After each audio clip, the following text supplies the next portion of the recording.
Yeah, but you know what else needs to be made great again is Twitch. And the question here that I want to propose to you guys is the world's biggest video game streaming platform dying? Uh, I came up with this topic for today's show because I recently, I'm a big fan of Devin Nash, who does Twitch streams about the creator economy, the streaming industry, stuff like that. And I find him to be very educational, and I don't always agree with him. But he had this gentleman on his show where he was basically kind of like talking about all of Twitch's woes, right? Stuff like, particularly the guy who's running Twitch right now, Dan Clancy. And they were kind of going through like, why isn't Twitch better than it is, right? And I started looking into this thing, and I know that if Dutch Butters were here, he'd be very passionate about this topic because he's getting heavy into the video gaming stuff. And I know Brian Culture, you guys are heavy into video game stuff as well. So I wanted to bring this to the panel. But the big thing right here is we got two stories. By the way, everyone, links to all the stories that we feature in this live stream are in the description if you guys want to do your own research. So Twitch lost 10% of its market share to YouTube and Kick. And overall, there's a concern that Twitch is at risk of becoming a zombie brand at Amazon. And what a zombie brand is it's basically a company that doesn't get any new resources or attention put into it. So it's just kind of there, right? It doesn't grow, it doesn't evolve, it doesn't really do anything except exist. And that's what the concern is about Twitch. And one of the interesting things when we start diving into this is that Dan Clancy has been trying really, really hard to get Twitch back up on its top game, right? Because for a long time, it was just very stagnant. And one of the things that they did was they got rid of their exclusivity clause, where it's basically like if you were streaming on Twitch, you were not allowed to cross stream to other platforms like YouTube or Kick, right? So one of the things that Twitch streamers really complained about was the lack of support for cross streaming and or simul streaming. And one of the things Dan Clancy did was he was like, okay, guys, we're going to give you what you want. We're going to remove this restriction. We're going to allow you to, simulcast to any other streaming platform you want. And from that point on, that's where they started losing market share because, a lot of Twitch's revenue is based around ad views and ad sales and stuff like that, which in my opinion, and a lot of people's opinion, just doesn't work for, the type of thing that they do.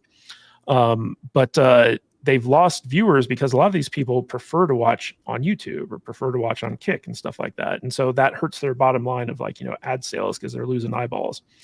But another thing that the Devin Nash video kind of brought to my attention is the fact that, and this is one of the things I disagree with Devin Nash about, is the free speech aspect of content creation, right? Where like Devin Nash's whole thing is like Twitch needs to ban politics and IRL streams and just make it about gaming because otherwise it's not going to be brand safe. Otherwise, they're not going to get advertisers and all this other stuff. And to a certain extent, he's right, but he's coming at it from a advertiser perspective. And I think that brand safety is way overblown. I think that brands want to make money. And therefore, if people are, if there's a creative or a popular creative and maybe they're saying something controversial, whatever, the brand shouldn't care about what the person's saying. They should just care about who's watching that person and whether or not they're their ideal customer. And so this whole notion of brand safety, I think, is just a Trojan horse for censorship, essentially. Yeah. That's all it's ever been used for.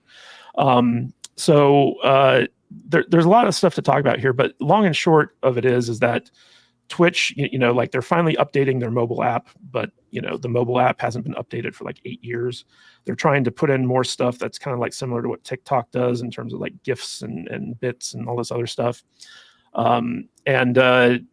Also a big thing that I was always scratching my head about is that they got rid of their Roku apps. Right, you used to be able to watch Twitch through the app on your TV, and because they weren't official. Well, no, after Amazon bought them, Amazon made the decision to get rid of the official Twitch app, or stop supporting it or whatever. But the biggest growth on YouTube has been in the living room. The biggest growth on YouTube has been in the TV watching. 100%. And that's kind of where YouTube is putting more of its focus now. Instead of shorts, it's actually moving towards the living room experience, as they call it. And so Twitch completely dropped out of that market altogether, right?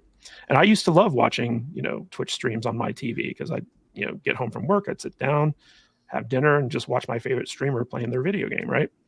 So like the question then becomes, it's like, okay, with YouTube and Kick kind of like eating up its market share and being slow to evolve, and whether or not, because like they aren't profitable, Dan Clancy has admitted that Twitch hasn't been profitable since the beginning. So like how much money or time or effort is Amazon going to throw into this? Because live streaming has proven to be like, a big thing, right? It has the potential to make a lot of money. It has the potential to do a lot of good for society, in my opinion.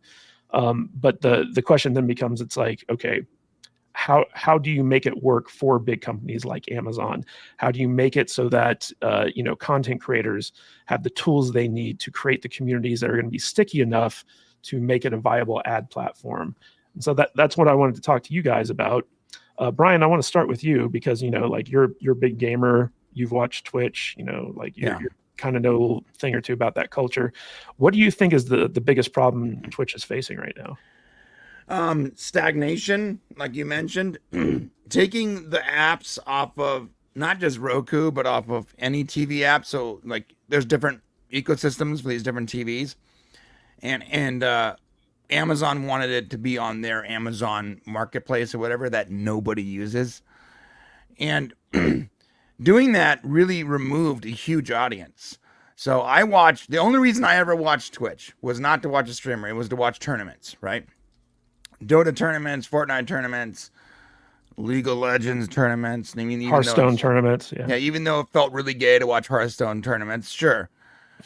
But yeah, I would turn on and watch tournaments. But finding the tournaments was difficult. Finding the right app was difficult. Finally, I found an app that was a third-party app that some guy created that basically just mimicked the website that you can use on, I think it was on Roku and Android and a couple other places. The Android Roku app for Twitch almost never worked. Streaming from your phone to the TV almost never worked. And it's because Amazon didn't care about those things. They wanted it to be inside their ecosystem. Well, then you see YouTube. And YouTube is constantly innovating in this space. YouTube starts doing the YouTube gaming thing.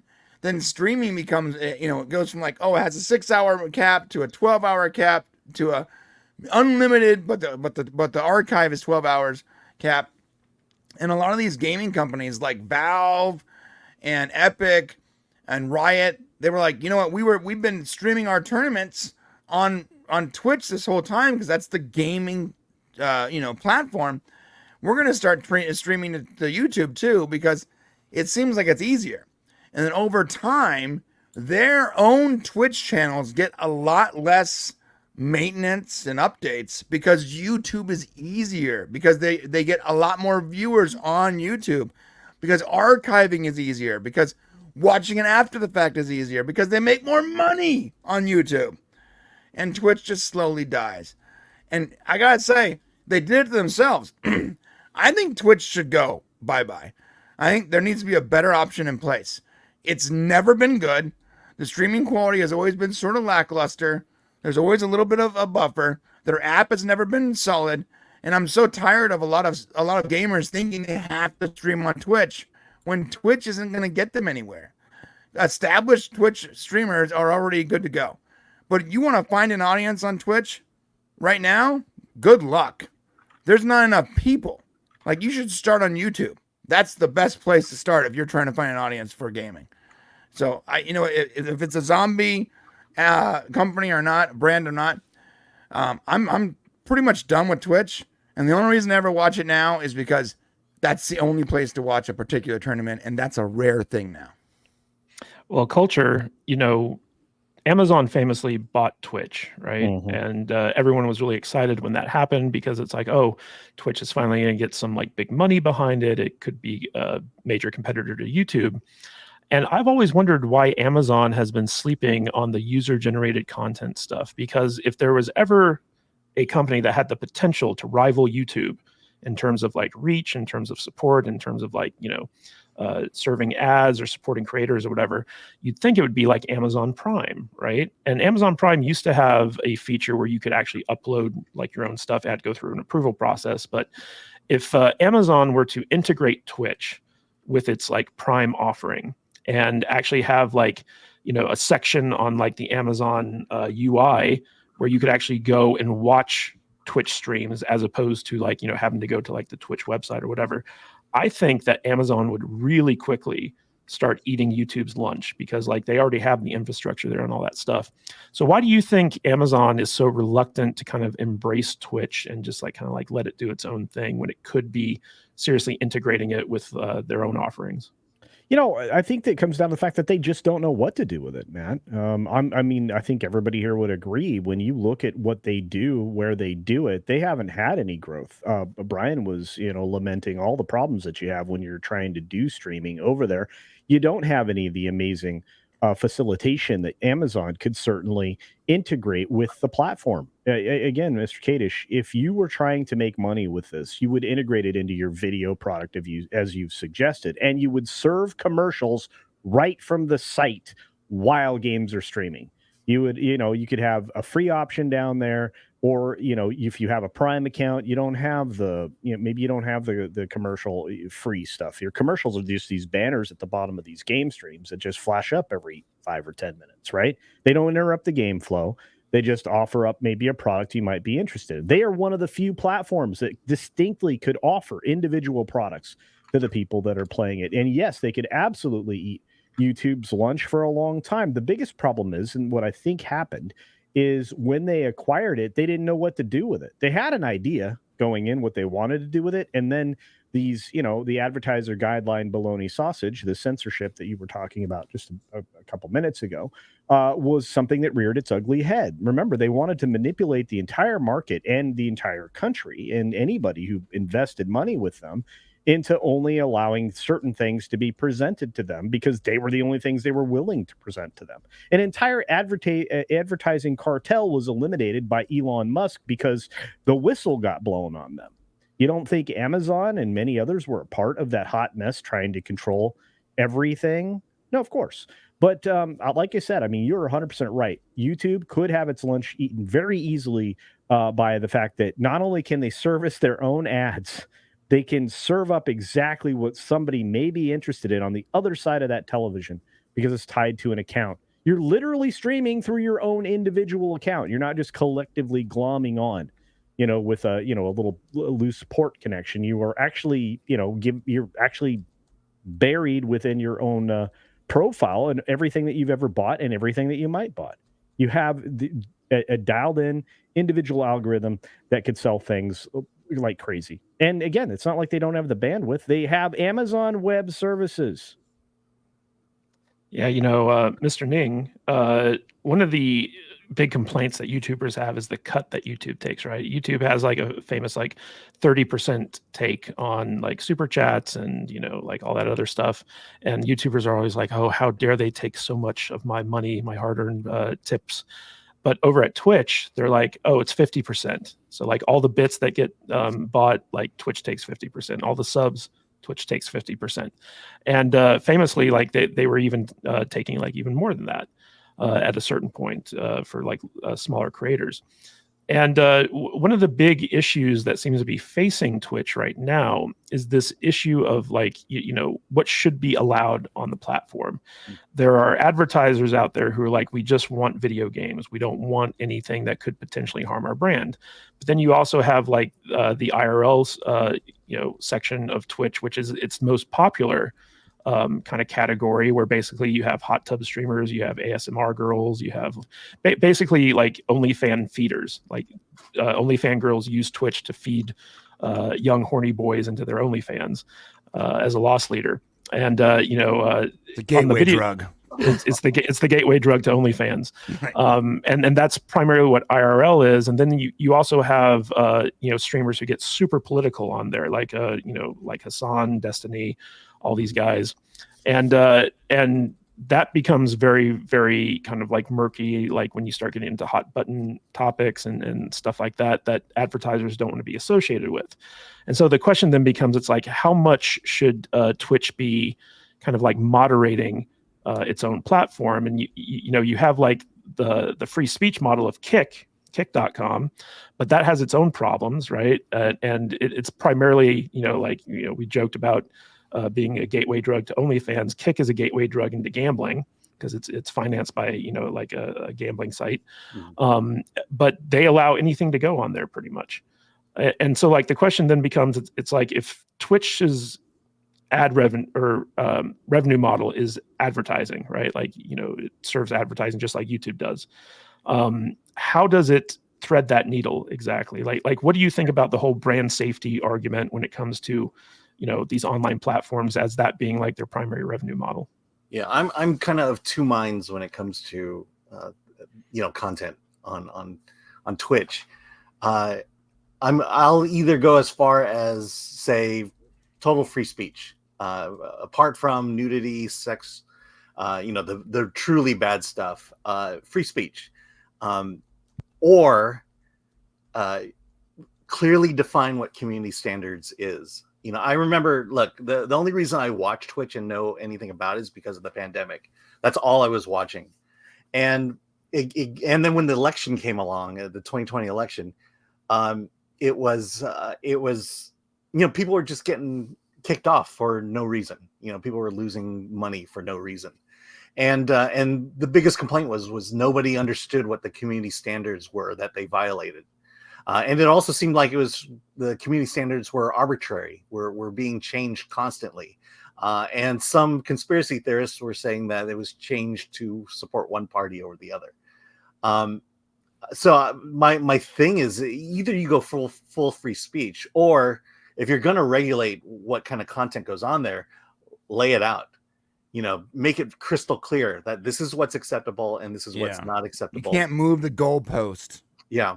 And if they and allow Twitch to be sued if they violate their own community standards, or if allow people to make a case for why they shouldn't have been kicked off and be able to have a real reason. I think if you're going to get kicked off of Twitch, the best thing you want is to know exactly why you got kicked off Twitch, and you can either make a change or you can take a stand and say, no, I'm not going to follow these standards, I'm going to go somewhere else. And I think that's this nebulous area of, what did I do wrong, or what didn't I do wrong, or how could I have done better? It just needs to be laid out so people are crystal clear and understand it all. And so that's been my frustration, not only with Twitch, but with a lot of the others. It just seems like YouTube is a little more open, or I don't know. You guys could probably speak to the whole streaming network, but that's been my frustration watching people that I liked watching get kicked off and banned. Yeah, and I want to talk to Tom a little bit about this because YouTube is pretty much, forget Kick for a second. I feel like YouTube is pretty much Twitch's main competition at this point. And YouTube started integrating streaming stuff in response to how popular Twitch was initially. And it feels like YouTube, at least on the technical end of things, and also on the moderation and brand safety end of things, seems to be far superior to Twitch, which is why it keeps eating into its market share.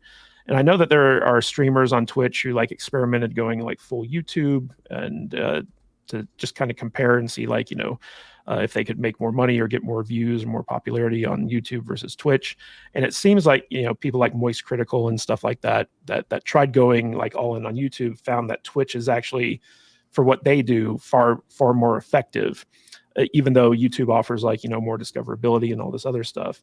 So in your opinion, like, why is it that Twitch can't effectively compete with YouTube? What is YouTube doing so right that just keeps eating into Twitch's market share, especially when it comes to gaming? Can I pass? No, I mean, honestly, just live stream on YouTube. So like, I want to get YouTube is the easier accessible thing. I mean, more people have it. It's available in more places as far as like on apps, on phones and stuff like that. I have never been a Twitch user. I've never been a gamer, so it didn't appeal to me. I think we tried setting up a Twitch thing it was just so complicated, and like you said, they'd eat so much of the revenue, it's kind of pointless. Yeah. Rumble is the only thing right now that I think is possibly going to have a chance to compete with YouTube, and that's only just because you can still have a market where 2 or 3 exist, and as long as somebody's doing something the other guy isn't, that's what matters. And I think at the end of the day, Twitch is too much like YouTube and too constrictive in other ways. Like, I mean, you kind of laid it all out already. Like, the problem is we have enough problems with YouTube already. Add in all the stuff that Twitch's problems are on top of that all. I mean, and then I remember the only thing I can think about with Twitch is like last time I remember talking about them is when they had that controversial live show thing where somebody broke their ass.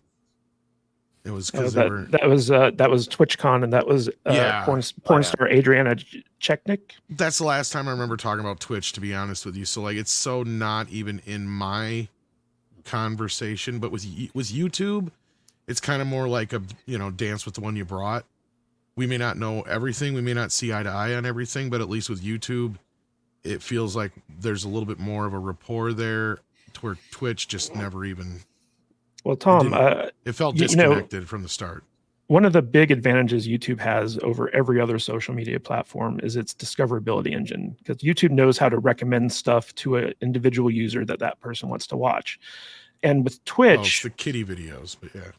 With Twitch, like to Brian's point, the way that I started using Twitch was I would go on there because I was interested in a game and I wanted to watch a tournament, like for instance, Hearthstone. And the people who were in that tournament had individual Twitch channels, and I would go and check out their channels, and I would subscribe to them. And that's how I became fans of like all these different like Twitch streamers. It was all through like, discovering this tournament, and then filtering down into the people who were involved in that tournament, and then filtering down to the people that those people collaborated with, and so on and so forth. The biggest issue with Twitch from the beginning has always been discoverability. Like for whatever reason, they just don't know how to help small creators gain traction. It's gotten to the point where people basically have to stream 12 hours a day, every day, in the hopes of building an audience over the course of years. And it's very time consuming and soul sucking, to do all that work and get very little in return. When with YouTube, you have a much greater opportunity to get discovered by an audience and build a fan base and build a brand. So in your opinion, Tom, why is it that Twitch just can't seem to understand that discoverability is the number one thing that creators want? Well, I mean, Amazon has always had a problem with being second fiddle to Netflix in that respect. So I don't know, maybe it's something in their marketing department. Maybe it's somebody over there who just doesn't quite understand how to connect these things. Because, I mean, I don't know much about Twitch, and just listening to you guys here, that's what it seems to be the bigger problem is that they don't seem to understand that there's a synergy there that could be had. And I mean, even if it's something as simple as I'm watching a Twitch tournament and they're playing, a Call of Duty game, and all of a sudden a little thing pops up and I can actually buy that Call of Duty game as I'm watching it. That's something that, YouTube has been trying to do. So they're already getting ahead of the game with that kind of stuff. And I guess, I don't know if Amazon has anything like that. I mean, again, it just doesn't feel like they're innovative in any way. And I wish I had better answers for it, but we are so just keyed into YouTube right now that Twitch and a lot of these other things are just so off of our map. And I'm not a gamer, so I honestly couldn't tell you the last time I turned Twitch on or even went to the Twitch website or whatever. So yeah.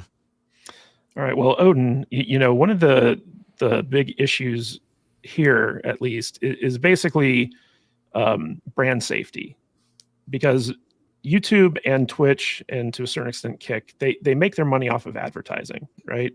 So advertisers go to them, they pay money to have their ads shown, and if the ads convert, the advertiser's happy. If the ads don't convert, advertisers leave.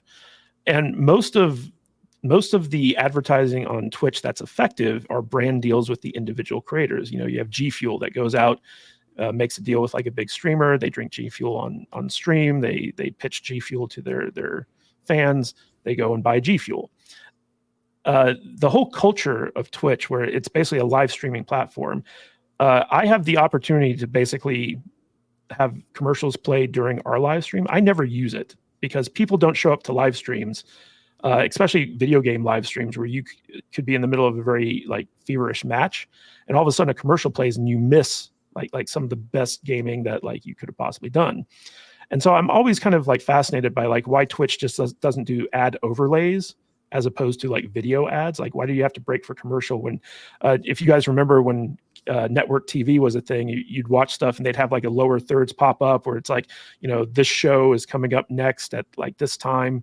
It just lasts a couple seconds. It was unobtrusive, but like if you were watching something, you'd notice it and it would register with you.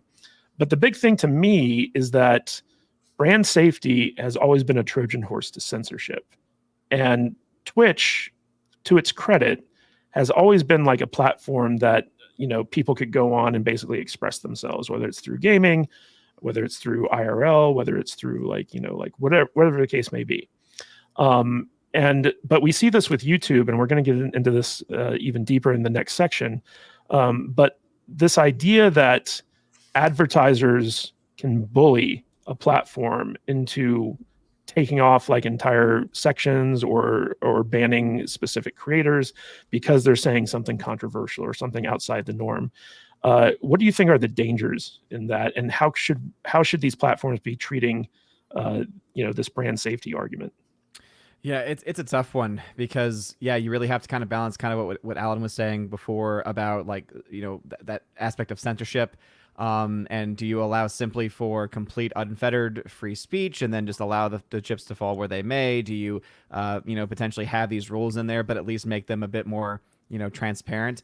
And I think that it is definitely the difficult choice that these companies have to make, especially ones like Twitch.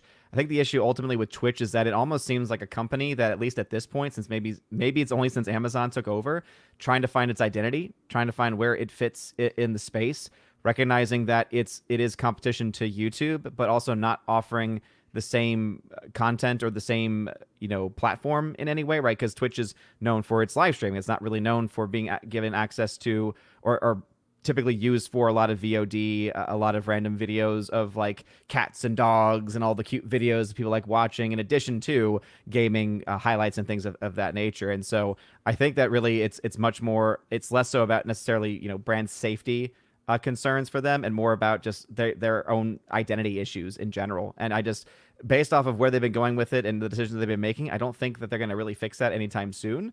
And I think, when it comes to this space, YouTube is clearly ahead of the game. Even competitors like Rumble that have been coming around like have a lot of problems, especially with discoverability, because YouTube is just so good when it comes to that. Obviously, we can be critical of their algorithm for a lot of reasons, but I think that we would all have to admit that in general, discoverability is not terrible. The content we tend to get recommended seems to make sense and at least match up to the things that we've been watching.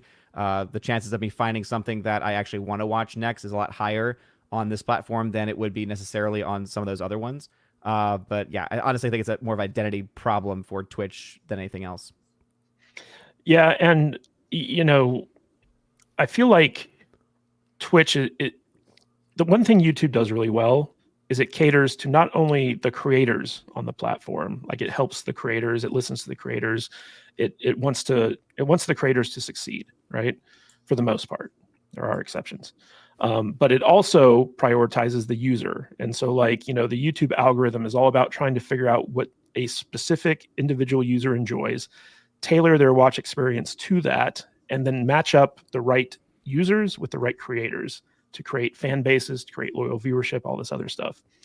And I feel like Twitch is very anti-creator in a lot of ways. Like they make it very hard for people to build an audience on Twitch, but then they also make it really hard to make money off of the platform.